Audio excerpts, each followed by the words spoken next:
You right, Jim?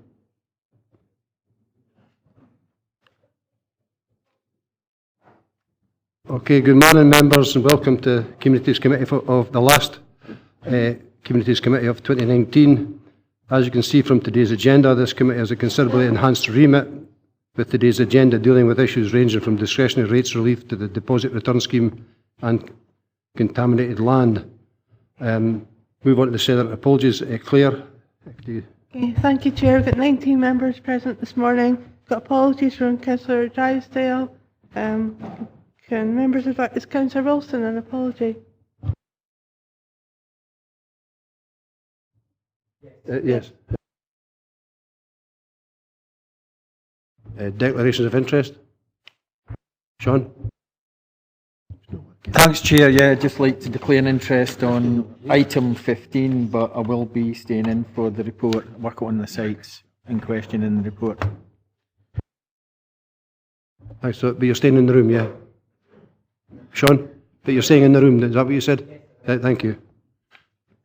Okay, let's move on to item number 3, the minute of the meeting of the 5th of November. Minutes for approval. Happy to move. And I'm happy to second. Agree with that? Thank you. We'll move on then to the first substantial item in the agenda, the Revenue Budget Monitoring Report for 2019-20 for the period ended the 30th of September. I see I've got Gillian here and Ms McQuiston here, so I'll be ready just to go straight to questions. Just before we do, I'd just like to acknowledge that officers in the process of delivering savings of $3 million in the current financial year. As set out in Appendix 2, the management team are focused on delivering these savings, and the Vice Chair and myself will acknowledge the professional manner in which this is being undertaken. The Director will take any questions on the report, as I say, with Gillian and Carly McQuiston here to provide technical support. So I'll be happy to. Is there any update you want to give us, Derek? Let's go straight to questions. Questions? But in that case, then we'll just go straight to the recommendations. We're asked to note the projected outturn position for each service function detailed in Appendix 1. Progress against the delivery of the agreed savings applied to the 2019-20 budget for each service function in Appendix 2. Thanks. And then 3, progress against the delivery of the agreed policy development allocations applied to the 2019-20 communities budget as set out in Appendix 3. Thanks very much. Thanks very much, ladies.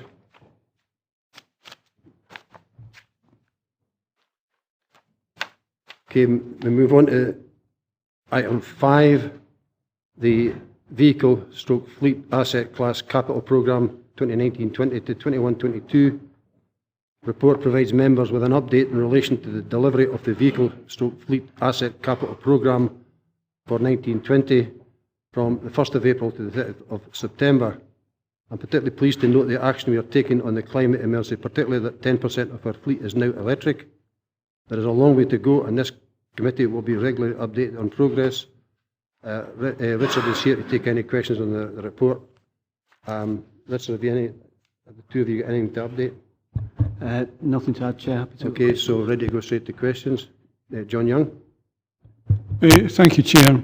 Delighted to see we're getting 37 new charging points. I noticed they used the word hours, so I presume these are council charging points, overnight charging points. And could I ask if the £843,000 is external funding from the Scottish Government, or was some of that internally funded? Gordon, can you take that? Yeah, through you, Chair. Morning, members. The 37 points are current at the moment, Councillor, and the funding has all been through Scottish Government and various other routes, but inevitably it all comes out of the same pot. Thank you. Anyone else? No. And then in that case, I'll move to the recommendations. We're asked to note the financial and physical progress in relation to vehicle purchases to date within the vehicle stroke fleet hire asset class programme for 2019-20 and is detailed within the appendix. Happy note? Thank you. Thanks very much, Richard Gordon.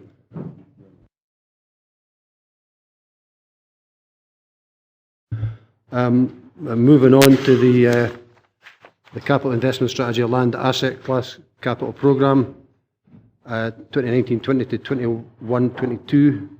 The report provides members with an update in relation to the project and financial progress of the Land Asset Capital Programme. I'm particularly encouraged with the joint work underway with communities to establish inclusive play parks across the region. McGerrow Park in Lockerbie has recently opened, and the Cathercy Park in DUMFRIES is on schedule to open early next year. These facilities are testimony to our Council's commitment to making play an activity that is open to everyone. And again, I've got Harry and Karen here to answer any questions. Harry, have you anything to add to this? No? Go straight to questions. Sean? Yeah, just on page 42, it's the Way Rock play area, and first of all, really just record thanks to getting the Changing Places toilet, which has been integrated into Newton Leisure Centre. That will have a knock-on benefit not only to that facility but also the play park once it's introduced with the Changing Places toilet. Within the 233,000, can I just clarify, it could be out with the meeting, that that includes 10,000 that was agreed for drainage, or is that within other budgets? And also what the progress will be, what the progress is today on the drainage works, which is kind of holding up the rest of the project.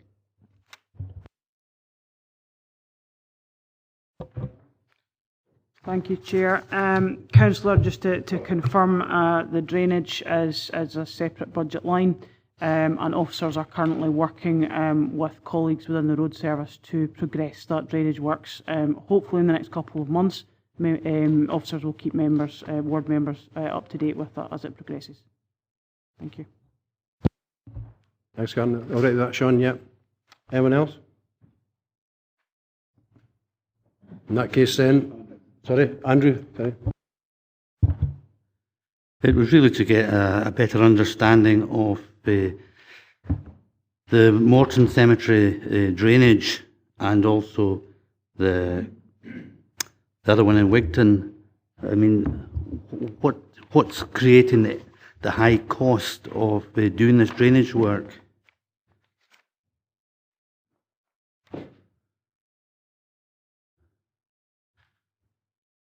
It's just to get an understanding of what area that you're doing and why it's costing as much.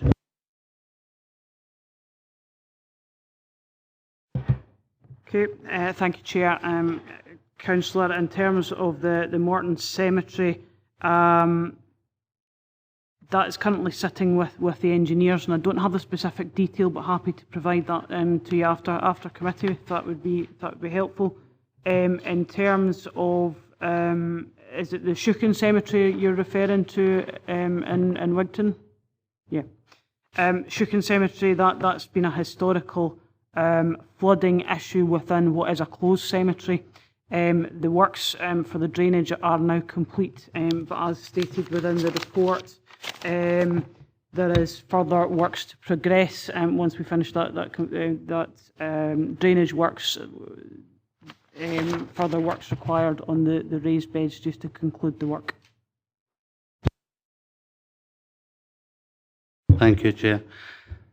The extra works that you're talking about, I take it that's included within the budget that you've got set in front of us? Thank you, Chair. No, that would be additional, an additional budget. Can you give us an indication of what that would be? Within the report in 3.13, it's 7,500 additional over and above the budget line as it currently is. Right, that's grand. The other thing I was wanting to ask as well is about the dike. What length of dike are we talking about having to rebuild?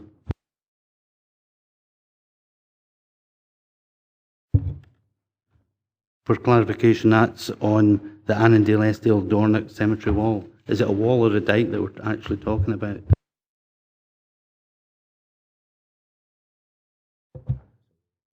It is a wall. I don't have the full length of that, but again, happy to provide it after committee. Okay, David Ingles. Thank you, Chair. It's page 40, item 3.6, Earl Galloway Monument.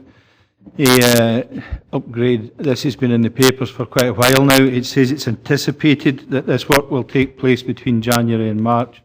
Is it likely that it will definitely take place during that period? Councillor, I have been assured by Property and Architectural Services that they are going to progress work early in the new year. I'm still waiting on the definitive programme, but they are, as you quite rightly state, this programme has been ongoing, so they are keen to progress the work as soon as possible. Anyone else? Willie? Yeah, we've heard about the Schuchen Cemetery in Stranraer. Could we maybe turn to the Glebe Cemetery? And a note here, in October 2019 it was discovered there was the road was starting to collapse. Has this anything to do with the previous flooding that was experienced in the new part of the cemetery that was very much subject to serious flooding problems? I see Harry tipping you off there. I'm just asking, has this anything to do with that particular flooding? And the 5K again this is just the investigatory work. Have we any idea how much this will cost in terms of the resolving the problem? Thank you, Chair. In terms of the Glebe Cemetery, we don't know what's causing the issue that we're seeing at this current time, and hence the reason for the investigatory work. With regards to overall costs, again, that's unknown at this current time. Again, I ask you, is it anything to do with the previous flooding problem in the Glebe? And that was only a number of years, only a couple of years ago that we had a serious flooding problem in the new part of the cemetery. Harry? Thanks, Chair. I mean, I think the east side of the cemetery, officers noticed the road, the circular road, was sinking slightly, so we thought it prudent simply to do some more investigatory works. We carried out a repair and it appeared to drop slightly again, so what we're asking members to do is simply give us a go-ahead to look into the issue in more detail, and we'll come back to members with a full explanation, including costs. Okay, that will, yeah, fine. Anyone else? No, in that case we'll go to recommendations. So we've been asked to note the financial and physical progress on the projects to date within the Land Asset Class Programme for 1920, as detailed within this report and the appendix. We have to note, then 2, agree to the £7,500 expenditure at Schuchen Cemetery, set out at paragraph 3.13, and then 3, agree the expenditure of £5K for investigation works at the Glebe Cemetery, Stranraer, set out at paragraph 3.14. Happy to do so? Thanks very much. Thanks very much, folks.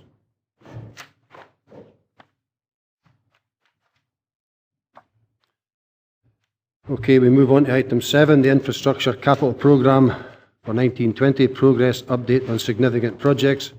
Report by Head of Roads and Infrastructure. Report provides members with a progress update for the projects and programmes contained within the 1920 Infrastructure Asset Class Capital Programme.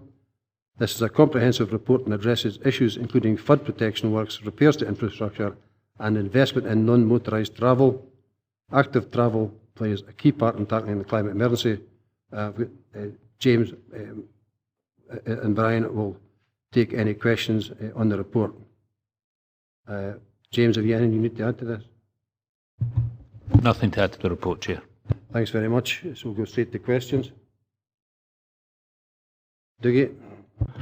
Thanks, Chair. Can I just say how encouraging it is that climate emergency is becoming common parlance in committee reports. It's a reflection of the serious approach that the Council are taking to climate change. And also in terms of paragraph 3.5.3 in relation to the active travel event, I think it'd be a very good idea, as indicated, to refresh the active travel strategy, because it does impact on community empowerment. And at paragraph 3.5.7, there's reference to the active travel event in Dumfries in April 2020. And there's reference to involving local groups. And just to provide an example, in my own ward, there's an organisation that are probably not very well known, that they're Wheels of Fleet, which are a voluntary organisation which refurbish donated bicycles and encourage people to use bikes, and are also involved in a project to create a cycle and walking path between the caravan parks and Gatehouse itself. So that's an example of community empowerment. And I would hope that in terms of the event, that groups such as Wheels of Fleet and others are also included in that particular event. Thank you. Thanks. John, James? Absolutely happy to support that kind of attendance at this event. It's with colleagues in Swiss Trans as well who would be supporting that. Okay, I've now got Sean and then David James.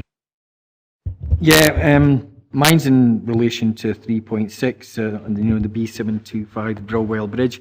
I'd really like just to commend James and Duncan and the team for the way that they've handled this and managed to actually open up this key route in quite a quick time. There's been a lot of effort there, so I think a lot of the people that use that, both within my ward but also with that, are very grateful that you've been able to open up that route again, and you're looking at a permanent solution to the problem. With one thing though, it states here that a temporary road bridge has also been procured. I take it that's been hired, or is it been bought so that it can maybe be used if we have similar instances across the region? Thank you, Chair. Councillor Marshall, it is a discussion I did have with Duncan, whether we were procuring it as in borrowing it or procuring it as in keeping it. I don't think that decision has been finally made yet. At the moment, where it's on hire to the authority, but clearly it does have some advantages. But it would be limited to short spans, so it's maybe. We'll look at the financial benefits, but I'll pass on your thanks to Duncan and his team, who've obviously done a lot of work to get this in. I'll not take any of the credit for that myself, but it's Duncan and the team. Thanks. David? Good morning, Chair. Good morning, gentlemen. My question is, are any of the programmes mentioned here subject to an investigation? And the reason I'm asking is that I've heard some people talking about an investigation, and some people say it's a small, limited one, and some say it's very broad-ranging and deep. I know nothing more than that about it, but is that a matter for this committee, or is there another committee I could approach for more details, or doesn't that exist at all? What investigation are you talking about? Historic roads, of the way roads have been handled in the past. I don't have information. I've only heard rumours. It's not for this, but Derek will cover it for us. Thanks, Chairman. Thanks, Councillor James. Yes, Trunk Roads investigation was an item of business for the E&I Committee in July this year, and on that basis, that work is still being concluded. When it is concluded, it will be reported to the appropriate committee of the Council. Thank you. Okay. Tommy? Thanks, Chair. 3.9, Stranraer Harbour Health and Safety Executive Improvement Works, particularly talking about the new barrier, the new automated barrier system being fully operational.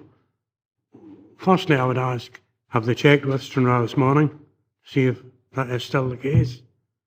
And secondly, I would ask, what is the longest time it has ever continuously been operational in the time it's been up? James, are you able to answer that, or do you need to go and get information? I haven't checked this morning in terms of whether the barrier is operational this morning. In terms of how long it's been operational for one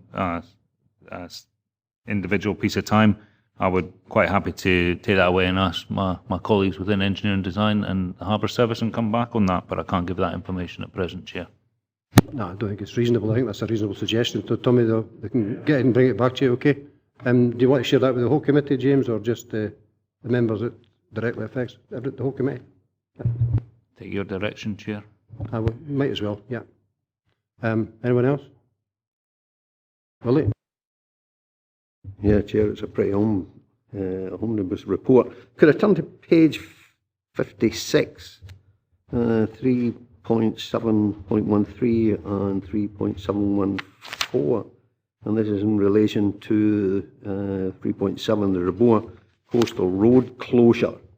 And I note that you were on the radio talking about this barrier. So it is pleasing to note that we have, the council eventually did go out as officers and speak to the community on this, and there's a reference to that in 3.7.14 in the community council thanking the officers for the attendance.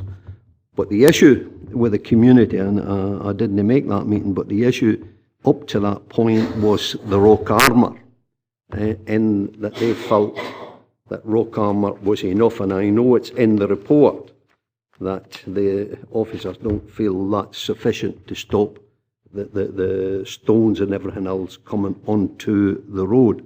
But nevertheless, there was part of the community, if not the whole community, felt that it would be suffice to use the rock armour as a sea defence.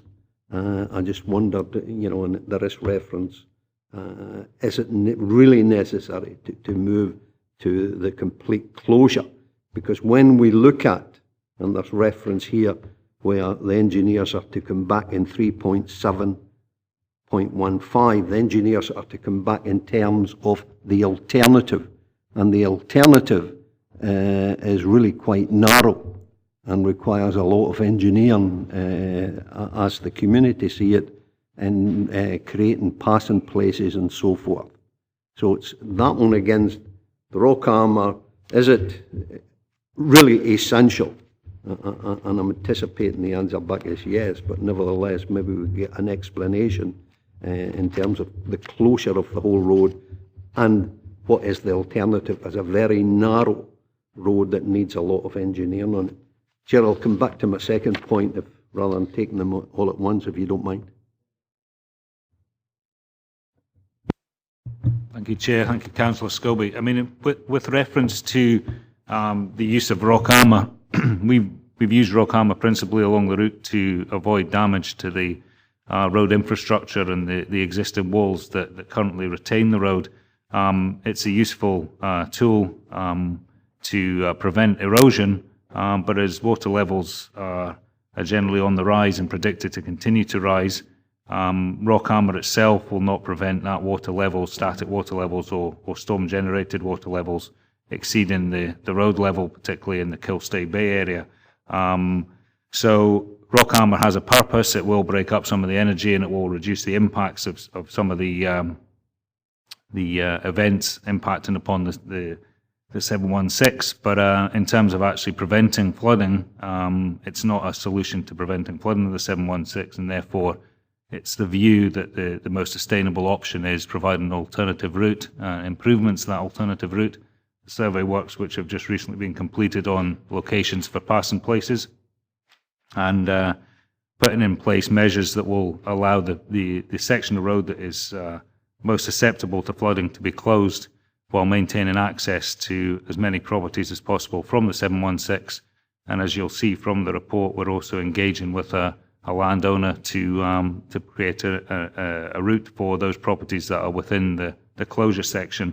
We've also engaged with the small community at Kilstay Bay itself to try and improve the design of the scheme to allow them access at all times as well. So we have been working with the community. I think the other thing is that the diversion route, the 7065, is also, as you're aware from the report, the return route from the south for the Southwest Coastal 300, and clearly, there would be advantages from a tourist point of view and passing vehicles to improve that. So we see an added benefit in investment in the 7065 as well, not just as a diversion route for the closure of the 716. But I don't see, and the advice that we're getting is that rock armour is not a solution to preventing flooding of the 716. Okay, one more, Willie, yeah. Yeah, I've got a second point, but just in response to what James has just advised the committee in terms of the sustainable option, I just wondered, because the ground to the high side, would that be sufficient to have a reconstructed road that would then stop any future closure or the stones coming onto it if there was a reconstructed road in the field on the high side? That would be my only option, you know, in terms of what James has referred to as the sustainable option. And maybe James wants to come back with it. My second point is on page 59 in terms of 3.10.4, phase 2 of work item 4, and I've been in constant dialogue with officers and the director on this one, and this is the pipe work to above Highcroft, or at least Spout Wells. And the committee did agree that this should be moved forward as a matter of urgency. And again, I anticipated that what would happen here in the process would be that we'll no start it this year because of the Christmas break, but we will commence in the new year with the contractor. I didn't get a sense of urgency out of this, Chair. But I hope that there will be no further slippage and that we could see at the start of this, at the turn of the new year, and I mean the very beginning of the new year, because there are people living in fear of their properties being flooded. So I just need that assurance. And again in 3.10.5, and this is in relation to work item 6, and this is where we have two burns, the Blackstang and the Town burn running together, and there is an issue of land purchase. And I would have hoped that we could also treat this, because we just in October, I think it was this year, we had 4 properties completely flooded in their ground floor and subjected to a lot of damage. They now live in total fear. And today, with this Hurricane Brendan, or whatever it's called, the rain was horrendous coming from Stranraer, and these people are living in fear. How do we accelerate this problem of the work item 6 at the Black Park in acquiring the ground and dealing with the flood issue there? Can I say to you, this flood prevention has been outstanding for 25 years in Stranraer. So it's not a matter of we didn't know about it. Can we get some acceleration on this and move much quicker than we appear to be doing? As far as I'm concerned, Willie, that we agreed at committee that would be a matter of urgency, that specific one. But I did also say to you in a communication that as long as it followed all the proper procurement and other regulations at the same time. So we would not short-track anything or short-circuit anything. We'd go through the full process. The rest of your stuff's noted. It's in here, and we'll go on. I've got other people wanting to speak at this moment in time. Ian? Thank you, Chair. It's regarding Kirkcudbright Bridge and the temporary traffic lights that are there. I take it you're confident that these will run sufficiently well that there'll be no need to impose the 7.5 tonne restriction on the bridge. As such, you don't propose having to introduce that in the future? With respect to the current situation, the use of the temporary traffic lights, as the report says, has worked successfully, and thus we've not put the diversion route on with the weight restrictions, because that would obviously be a concern on the diversion route. So there was always going to be an impact one way or the other. Our experience has shown to date that the temporary traffic lights are accepted, and we will continue to operate on that basis. But if there was a significant change in feedback from the community, then we would do that. But we're still looking to start in February of next year with the completion of the works to bring it back to how it was prior to this temporary traffic management arrangements. Okay, Ian, yeah. Okay, no one else, then I'm going to move to the recommendations. Billy, you want back in? I wouldn't mind, and I heard what you said in terms of my other questions, but I believe that all procurement rules were followed, and I just needed that assured that it will start at the turn of the year. Can I just make reference to 3.9, and Tommy referred to the barrier, but it's the other works. And if the committee were of a mind, although, you know, with the constant cutbacks to essential services, the people in Stranraer wonder why this has been some 300,000. Well, they don't like to look a gift horse in the mouth. Nevertheless, they're seeing essential services being cut, and yet here's further investment in the waterfront, which is very much needed. But had this been looked at when the whole waterfront was being constructed, or around the boatyard and the other areas, we now see a further roundabout, an extension of the boatyard. All I would ask is that when we are extending, then we don't make the same mistakes as the past, and that if we are extending the boatyard, then we put in soakaways and we make the facilities available so that people can wash their boats, the underside of the boats, with chemicals or whatever it is that they use, if that's the means by which they do that. But there are proper soakaways, and it's just no a matter of lifting the boats out, and then they're unable to do the work that is required. The other part I would ask, Chair, in this one, and there's reference to the boat crane. Maybe James could answer, and I can understand if he can't, but could this committee have a full report on how often this crane has been used on an annual basis since its construction? Just how often it's been used.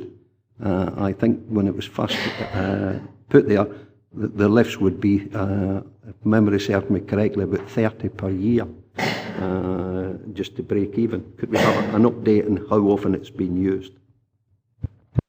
James, before you come in, I would welcome an update rather than a full report. James, can you want to come in? Yeah, we happy to provide details on how often the crane is being used on an annual basis. We currently provide that information each month to the Harbour Subcommittee through the report from Will Jones, our Harbour Master. Yep, happy to get figures summarised for a year. Sorry? The extension of the boatyard facilities to allow people to wash their boats? Yeah, I'll discuss that with engineering design and the harbour master as to the feasibility of including washing facilities within the boatyard for washing the boats. I don't think that'll be a problem. Thank you. Anyone else? Nope. In that case, then we'll move on to the recommendations. There's a load of them here. Are we happy to agree the recommendations 2.1 to 2.9, to paraphrase? Yep. Thank you very much.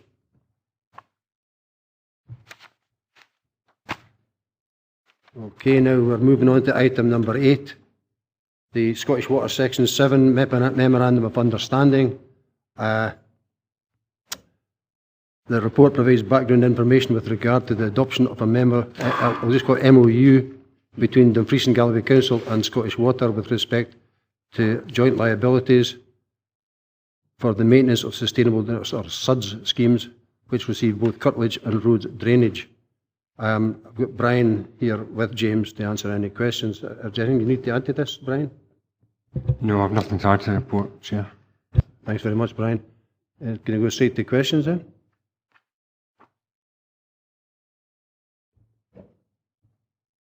Okay, in that case we'll go straight to the recommendations. So we've been asked to agree to sign up to the principles set out in the Memorandum of Understanding between Dumfries and Galloway Council and Scottish Water, which is Appendix 1, for shared maintenance of SUDS schemes for new development in accordance with Section 7 of the Sewerage Scotland Act 1968, as detailed in paragraph 3.1 to 3.11. Okay, agreed. Thank you.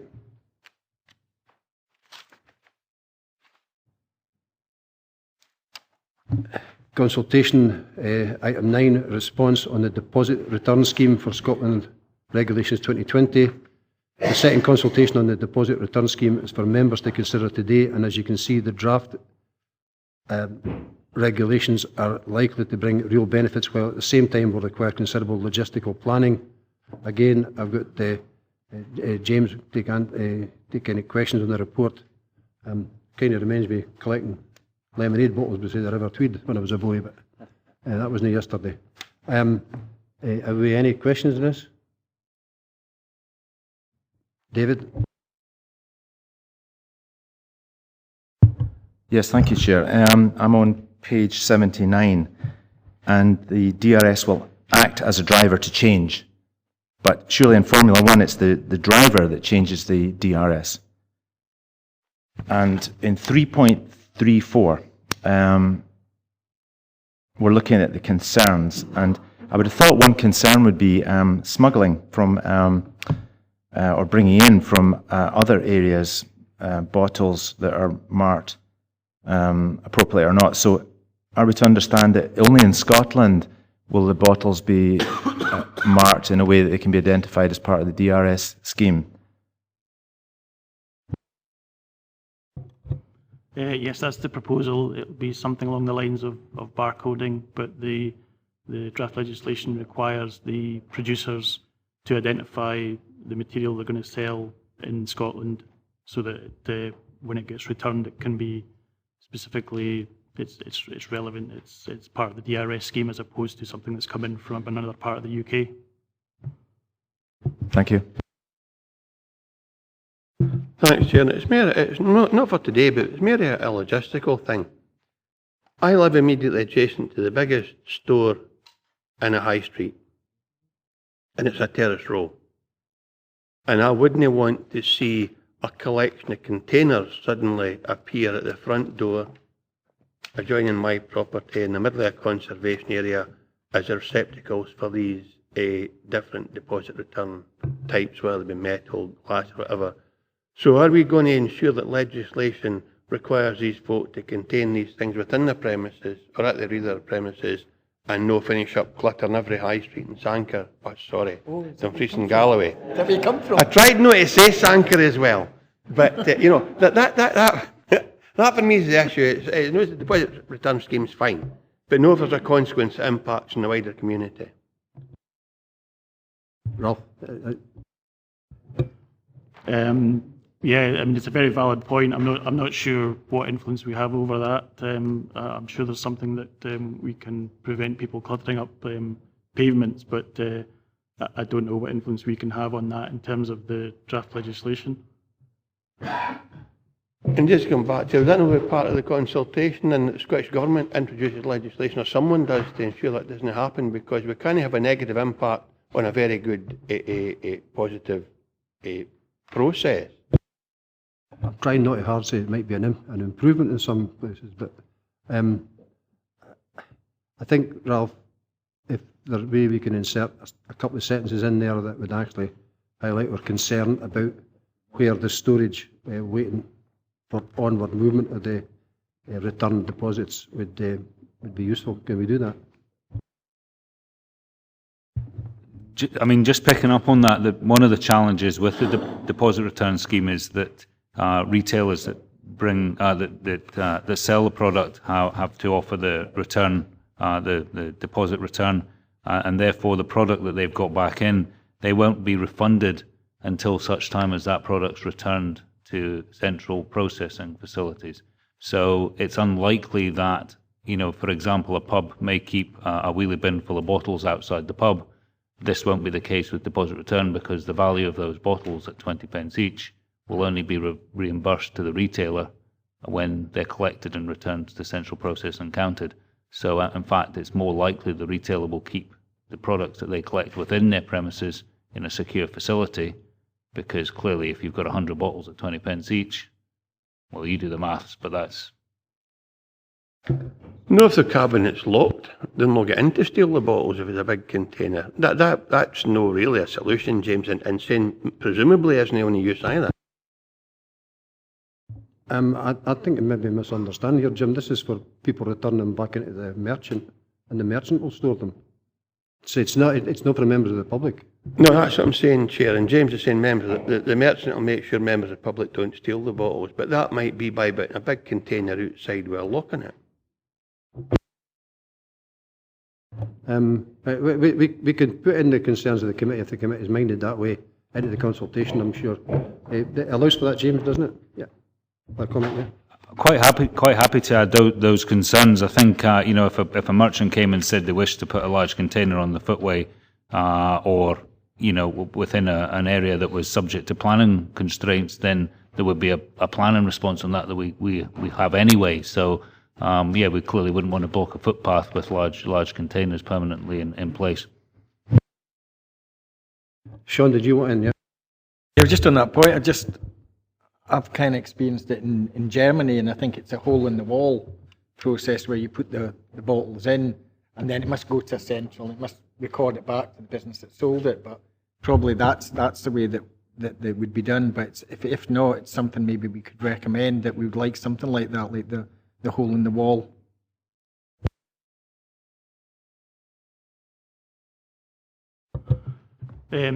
So there'll be a couple of ways for customers to return the materials to get their deposits back. The most common one is expected to be that they'll do it over the counter, but there will be deposit return machines. But the retailer will have to invest in those either by purchase or by lease. So they're only expected in sort of very high footfall areas. So the prediction is that there'll be about 14,000 over-the-counter return points and probably around 3,000 deposit return machines around the country. Anyone else? No, in that case then we'll move on to the recommendations. So we're agreeing the response to consultation on the deposit return scheme with the addition of this concern we have about on-street and blockage to footways and stuff like that, yeah. We can leave that to James to word. Happy with that? Okay, thank you. Thanks very much, Ralph. Your first time, is it? Yeah. Okay, thanks very much. Okay, we'll move on to item number 10, the Community Asset Transfer Report by the Community Planning and Engagement Manager. This report provides members with an update on community asset transfers and agreed updates to the CAT procedure. Council is leading the way in Scotland in terms of empowering communities to become more directly involved in the prioritisation and delivery of local services. We've been at the forefront of implementing the community empowerment legislation, particularly asset transfer requests. It's therefore timely that we review and update the procedures. I've got Jamie Ferguson and Colin Freeman here who can take any detailed questions. Jamie, you happy just to go straight to questions? Thank you. David? Thank you, Chair. Two questions. One is on 3.22. What would happen if a group submitted an EOI and thought, there's still an ongoing chance of realising their ambition, but a lot of time had passed and the council was taking a view that, probably this isn't going to happen?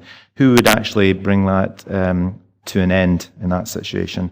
And in 3.3, what am I asking here? Oh yes, there are 1,100 entries of Council Register of Assets to date. Do we have direct access? Is that a nice list that I could look at sometime? Thank you, Chair. I'll take the second question first, if that's okay, Councillor James. The asset register is listed on the Council's website, so it's easily accessible to everybody, including the public. In terms of the call made on an expression of interest, a small panel would be convened, which would include myself, Jamie as the Empowerment Manager, and the ward officer who would be supporting that group. We would have to make sure that we challenge that application or that expression of interest to make sure that there is no potential for it moving forward before we make that call to remove it and archive it from our list.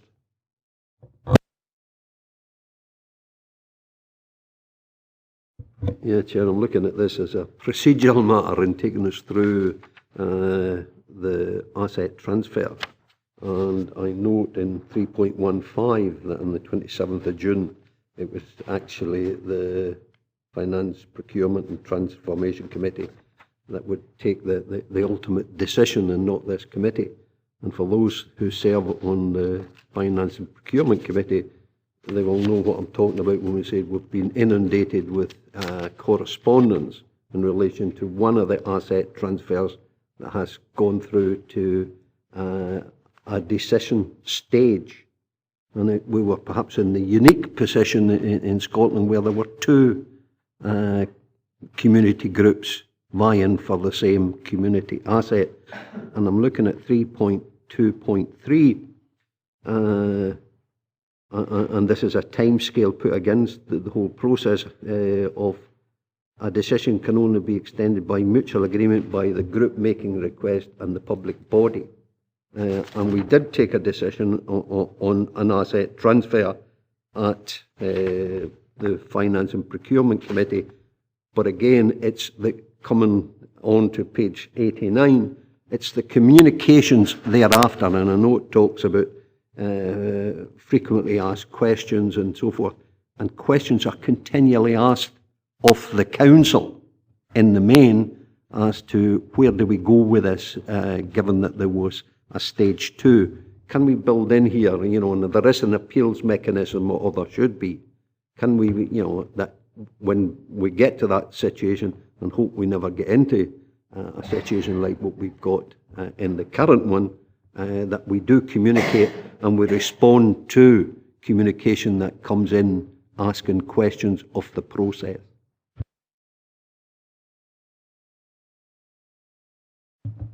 Okay. Yeah, okay, Colin. Thank you, Chair. One of the areas that we focused on in the procedure is making sure that there is early engagement with each of the community groups to make sure that we clearly lay out the process in each stage in the process, and also lay out roles and responsibilities so the community group can enter into this knowing everything that they need to know, and hopefully those questions will be answered sooner rather than later in the process. Okay, Willie, yeah. Anyone else? No, in that case then I'm going to the recommendations. One, we're asked to note the quantitative and qualitative information drawn from the first two CAT annual reports and benchmarking is detailed in section 3.3 and 3.4. 2, note the impact generated by the completed community asset transfers in terms of social value and financial savings as detailed at 3.5 and 3.6. And in 3, agree the updates to the community asset transfer procedure as outlined at 3.7 and detailed in the appendix, noting that the Finance, Procurement and Transformation Committee will be asked to agree the updates that relate to the disposal and acquisition policy as set out in paragraph 3.9. Okay, agreed. I'm actually really pleased that we've also set out in the report where the additions were, not just brought forward the things, so it's very clear for people to read, so thank you. All right. All right, happy to agree with that. Thank you very much.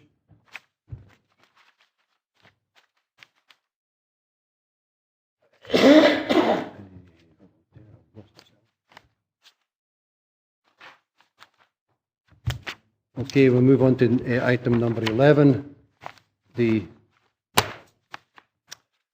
Dumfries and Galloway Council Fund for the Benefit of Coastal Communities, report by the Committee Planning and Engagement Manager.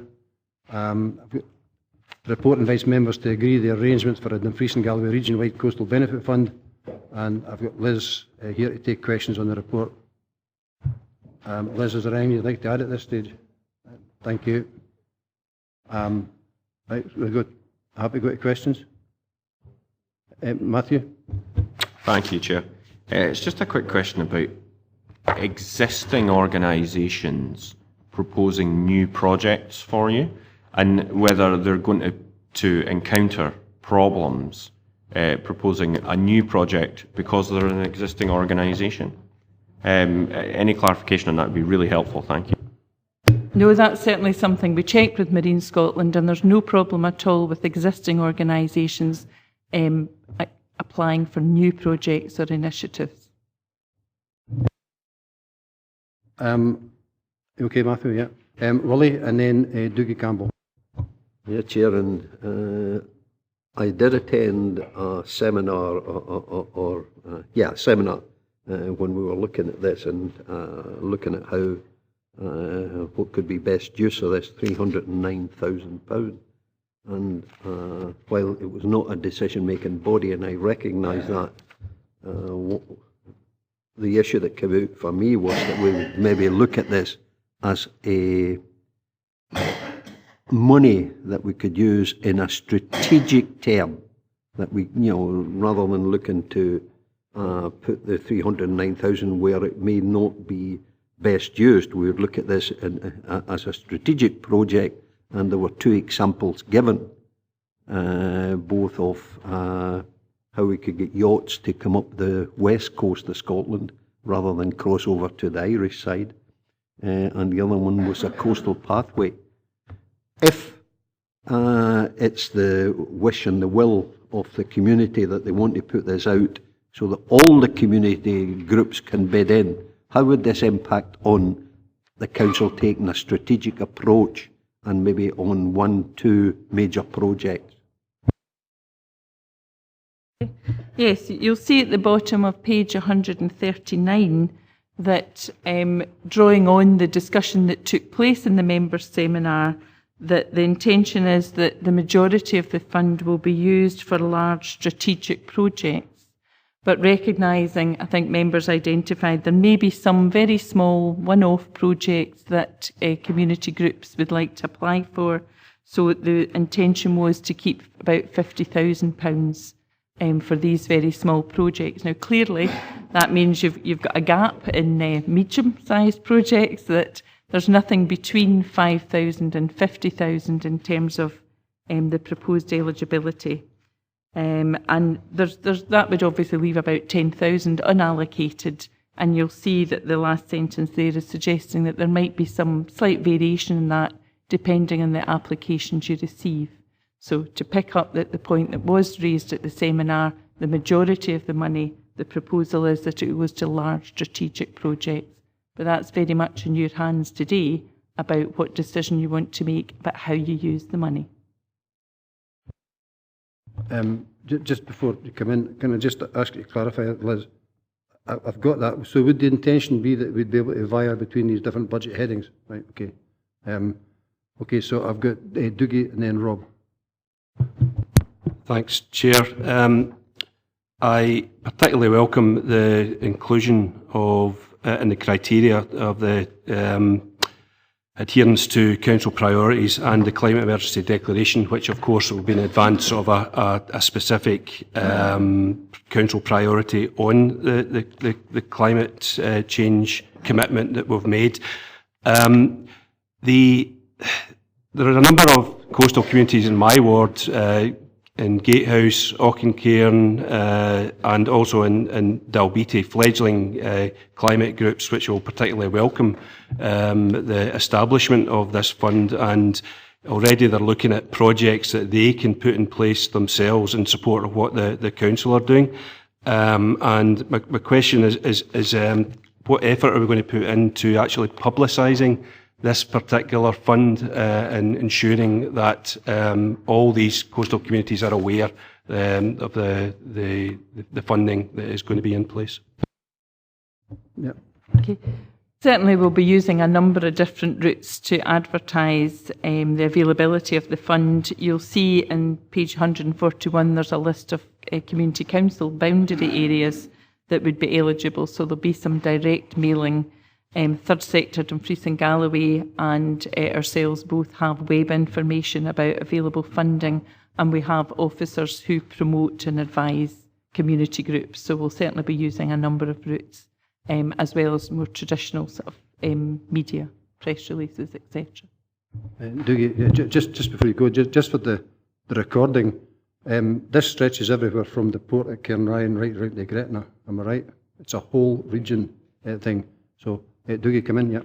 That's exactly the point I was just going to cover, Chair, because I would hope that all elected members will be supporting community groups who, particularly in relation to wanting to take action on climate change, because it's not just one individual's job. It's the job of the whole council. Absolutely. Right, I've got Rob, then Jim, and then David James. Thank you, Chairman. I wanted to go back to the 5,000, 50,000 issue. So clearly this fund is effectively dispersed at members' discretion, and we have guidance from Scottish Government. It's fairly broad, I think, as to what we should consider. I take it, therefore, that when applications are being scored, if we happen to receive one for, I don't know, 25,000, for argument's sake, that hits all the other criteria, that would come up for consideration rather than being sifted out on the basis that the sum didn't fit either 5,000 or 50,000. If you see what I mean. If you get something which fits all the other criteria but is nevertheless not neatly within those two parameters, would that still come to members for consideration? I think I guess your decision today would be if you want us to consider ones that are less than 50,000, then we would simply make it above 5,000. But they would score more highly if it was a strategic level project. So your eligibility would need to be, say, above £5,000, but they would score higher if it was of a strategic nature. Chairman, can I come back briefly? So we've got some very big strategic centres on our coastline, and we also have an awful lot of tiny little coastal communities as well. So I wonder to what extent they would be able to necessarily be bidding in for 50,000 plus of strategic intervention. You could have one strategic project that eats up £300,000 in a single application. Now that may very well be an intention, or it might be something that comes forward. But I do wonder, given this is the first year we've ever done this, we might not want to be a bit cautious and retain a degree of flexibility, because we can't know what's going to come forward. Very much in your hands. As I say, we picked up from the member seminar the desire to have a big sort of strategic impact. So that was why the suggestion has been brought forward to you today, but very happy to make it below 5,000, above £5,000, but that the scoring arrangement would reflect a preference for some of the big strategic ones. I take the point, Liz. Can you give us an indication how many members were at the seminar? I think we had 16. 16 out of 43. Right, okay. Thanks, because as you say, it's in our gift today to amend that. Absolutely, yeah. So I've got Jim and then David. Thanks, Chair. I'm absolutely happy with the report that's set out. I'm disappointed Sank and Kirkconnell don't appear on the list, mind you. And I can tell you just for fun, I spoke to a geologist not that many years ago who'd been working at Auchentaggart Farm, and he said there's irrefutable evidence that at one time this was a coastal community, and if this rain keeps going, we might well be there again. But I have a serious question for you. My community pay significant money to a Crown Estate every year, and I've done for the 40 years I've been a member of the Angling Club, and it would appear that we're not eligible for this fund. Is there another fund that we can apply to? And as an aside, and I should maybe ask it at the last agenda item when Jamie was here, I've written to Jamie just very recently asking if we can do a CAT transfer on Crown Estate land, given it's a public body, and there's a challenge for Jamie to look into. Because if there's a benefit to the community, we should be having it. But it's a serious question that we have paid money to Crown Estates for over 40 years that I know of, and there's an opportunity it would appear to bid into this fund, and I'm content with that because the real purpose of that, I have no challenge with that. I just wonder if there's an option that we can look at some other kind of fund that comes as a consequence of revenue realised by the Crown Estate. And no doubt here for Jamie, and hopefully it's telling me I can do a CAT transfer. I'm not aware of any other Crown Estate funds that have been devolved to local authorities at this time.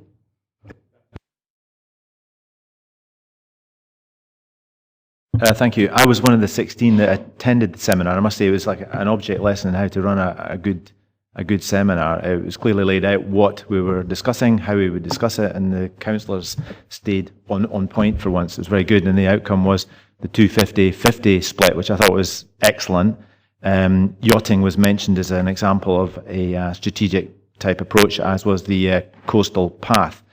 I want to ask for clarification on 3 points. One is, I'm on the appendix, and applications can be for capital and or revenue cost. I guess the revenue costs are just for the project realisation, otherwise that would be in conflict with 2 sentences before where you can't apply for running costs. I think that's what that means.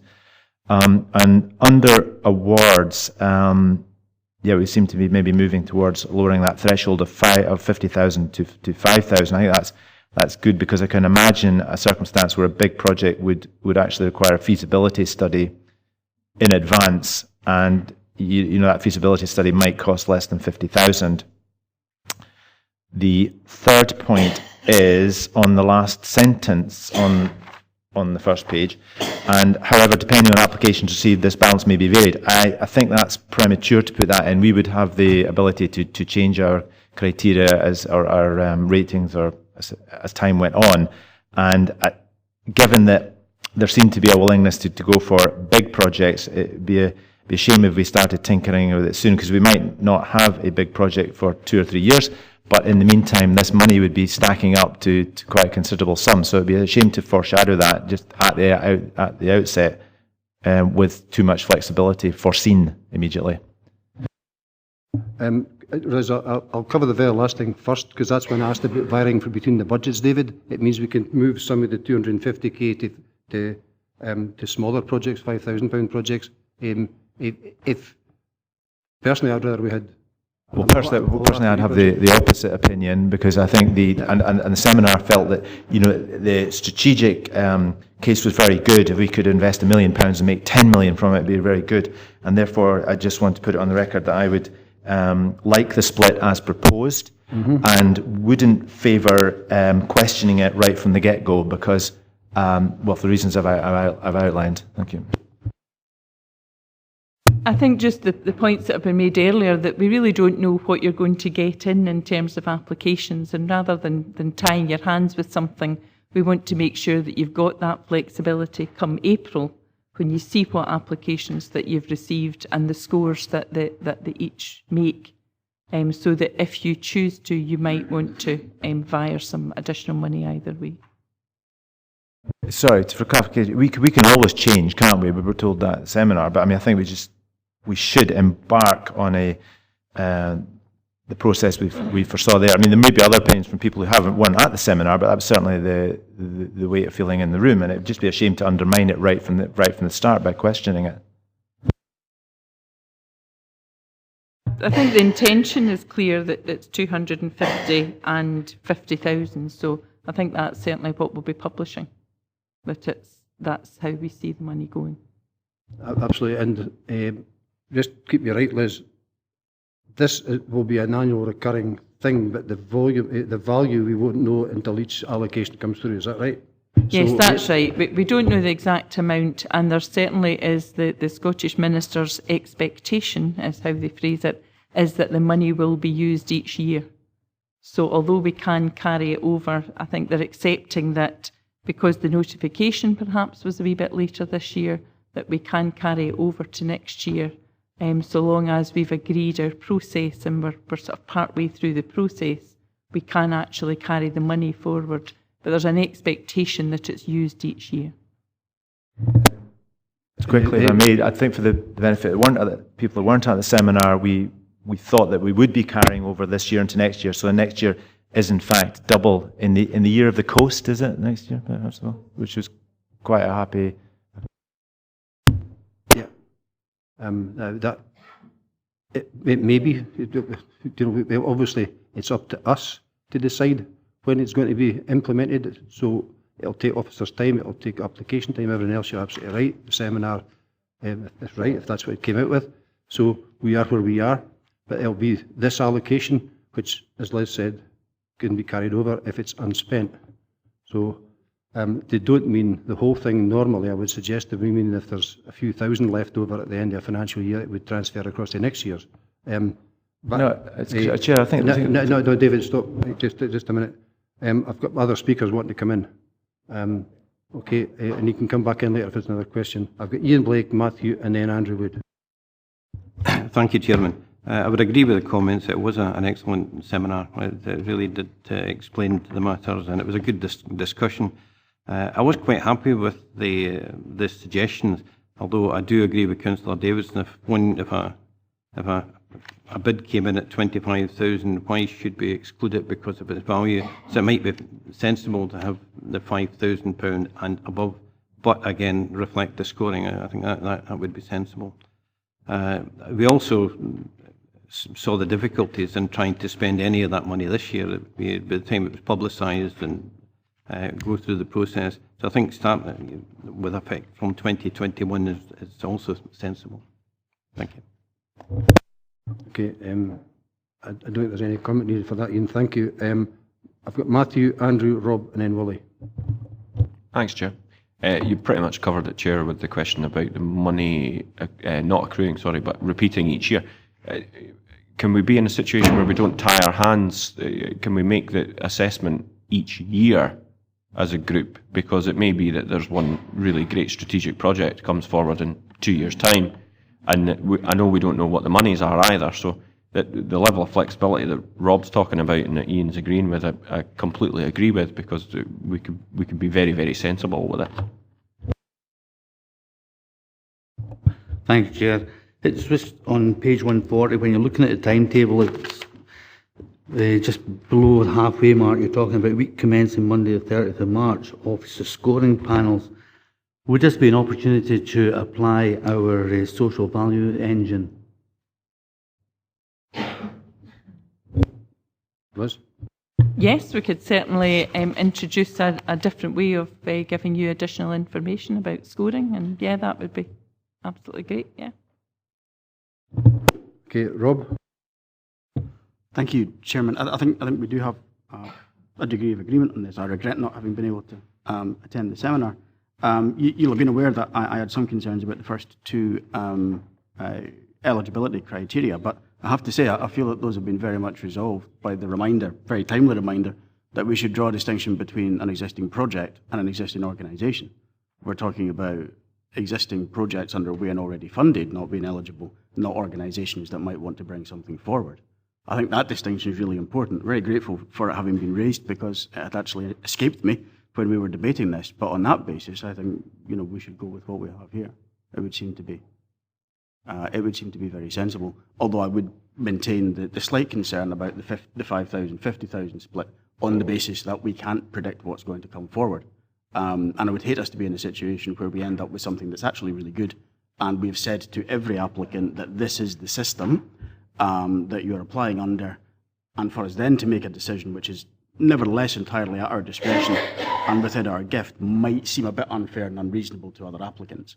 So I do think perhaps that the flexibility over amount would be useful, but the other criteria, having been reminded of the distinction between projects and organisations, I'm absolutely happy with. So that will include the minor alterations we want to items 1 and 2, or are we happy to leave as is now? I'm suggesting, Chairman, that I think actually those will in fact be absolutely fine as they stand. Yes, but it's so there needs to be a clarification of the points that you brought out there, and I think was it someone else brought out. In terms of the to make absolutely clear to people who can and can't, we need to be really, really clear about this in the application form. So, Willie? Yeah, Chairman, I think there is consensus breaking out. And if you look at page 141, there are 35 identified communities. And I think you referred to earlier, Chair, where you said this money could be spread from north of Cairnryan down to Gretna. And if you look at that, and there were 2 examples at the seminar, I think we've got to show leadership in this one and say these are for strategic purposes, as the report highlights, and let's answer in terms of the page, £250,000. We could bring in, and the idea was to, because it's a known fact, from Whitehaven they cross and then go up the Irish coast. If we could get from Whitehaven to Gretna and then have a chain of stop-offs for yachties, and I'm not a yachty, nor will I ever aspire to be one. But if that brings in income to each of the strategic points to that community, then that will be of a benefit. And likewise for walkers, neither am I a walker, but, we've got overspill from the Lake District, and if there's an opportunity here to bring in two strategic or use that money wisely and show leadership in terms of here's how strategically we're going to spend it, then I would hope that is the view that the committee could agree on. And then we show leadership and direct people as to how we would want the funding in each of the communities used. That's the purpose. Rather than wait on them applying, then we show them strategic leadership on this and move this forward, where it will give benefit to the whole of the region from Cairnryan to Gretna. Okay, I'm picking up broad consensus across the room. Yeah. The only bit we seem to be having a bit of a problem with is, so I'm going to suggest here, actually, if we, given we have the ability to vary between the 250 and 50 split that was agreed at the seminar, so if we were to remove that of a value of less than 5,000, so the 50,000 for small projects, however, depending on the applications received, this balance may be varied. Would folk be happy with that? Because that allows officers and allows us to actually then look out with the 50k. So if we were to get 30 at 10,000, or even 60 at 10,000 applications, we would be overspending. We'll have to move some over. So we could do that, right? You follow me? But under what you've got here under the awards bit is it looks as though that you can't. Where do you put the applications between 5,000 and 50? There doesn't seem to be a mechanism for it.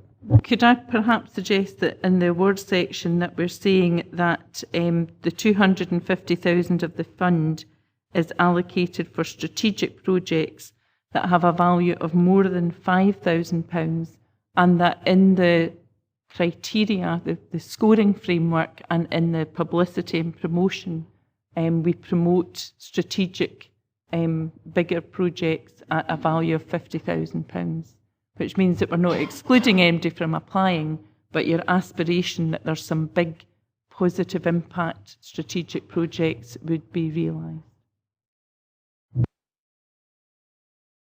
Well, personally, I can live with that. Any Jim? Slip of the tongue, I'm sure, Chairman, but you don't agree things at seminars, you discuss them. Well, absolutely, but we also take cognizance of what they say. Yeah, but we agree them here. We then agree the formal decision gets agreed at committee. Anyone else? So are we happy to go with Liz's new definition for under the awards? I'm sure Liz can give that to governance and get it through. We comfortable with that? And we be absolutely clear as well in all the guidance and everything else that organisations who can and that can, okay, because I think there's been a misunderstanding out there, just who might not be able to apply. So I think that's that covers that. Okay, so we're asked to note the allocation of £309,041 and 3 pennies to the Council to establish and deliver a fund to benefit coastal communities in the region, and then 2, to consider the proposals identified in paragraph 3.7 and detailed in the appendix, and to agree the arrangements. And the arrangements, of course, will be with that alteration that Liz has got the wording for. Right, we comfortable with that? Okay, thanks very much. We now move on to item number 12, discretionary rate relief. Report advises members of the current non-domestic rates relief and seek members' approval to develop a new discretionary rates relief policy. I'm pleased that we'll be holding a members' seminar which will help shape and influence the new policy. I've got Lorna here to answer any questions. Just before I start, I said, Lorna, have you any update to make this? No. So just so we're absolutely clear, this is to give you the mandate, or the officers the mandate to go away and do this work. Right, okay. So it's not to look into the historic where it is, although there's some fascinating names in some of the old paper. Right, so are we ready to go straight to questions? Right.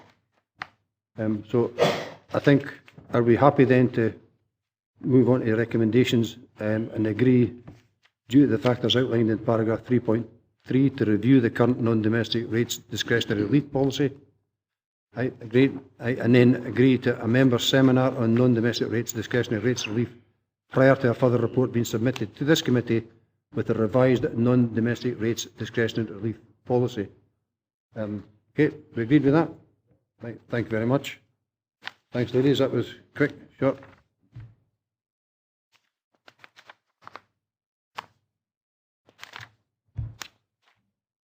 Right, I've got no other business deemed urgent. I'm moving on now to the Local Government Scotland Act 1973. Consider adoption of resolution to exclude the public from the meeting in terms of section 50A, subsection 4 and paragraph 6 of part 1 of schedule 7A of the Local Government Scotland Act 1973. Are we happy to? Yeah. Agreed. Thank you very much.